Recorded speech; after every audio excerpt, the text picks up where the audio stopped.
حضرت ابو ذر غفاری رضی اللہ تعالی عنہ فرماندے حضور نبی رحمت صلی اللہ تعالی علیہ وسلم نے ارشاد فرمایا کہ میں اس بندے نو جاننا جڑا سب تو پہلے جنت وچ داخل ہوئے گا، اور اس بندے نو بھی جاننا جڑا سب تو پہلے جہنم دے وچوں باہر کڈا جائے گا۔ فرمایا کہ ایک بندے نو قیامت والے دن اللہ تعالیٰ دے حضور پیش کیتا جائے گا، حکم ہوئے گا کہ اس دے چھوٹے چھوٹے گناہ اس دے سامنے رکھے جان، تو اس دے نامہ اعمال دے وچوں چھوٹے چھوٹے گناہ اس دے سامنے رکھے جان گے۔ اس دے کول پوچھا جائے گا کہ اگر تو گناہ کیتا ہے، وہ عرض کرے گا کہ ہاں میں کیتا ہے، انکار دی گنجائش ہی نہیں ہونی، سامنے لکھا ہونا ہے۔ تو اپنے گناہاں دا اقرار کردا رہے گا کردا رہے گا کردا رہے گا، جدو چھوٹے چھوٹے گناہ سارے اس نو گنوا دیتے جان گے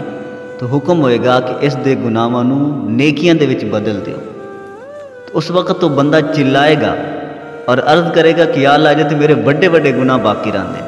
حضرت ابو ذر غفاری رضی اللہ تعالیٰ عنہ فرماندے نے کہ یہ جملہ آ کے آقا کریم علیہ السلام مسکرائے، اور اتنا مسکرائے کہ آقا کریم علیہ السلام دے دندان مبارک ظاہر ہو گئے۔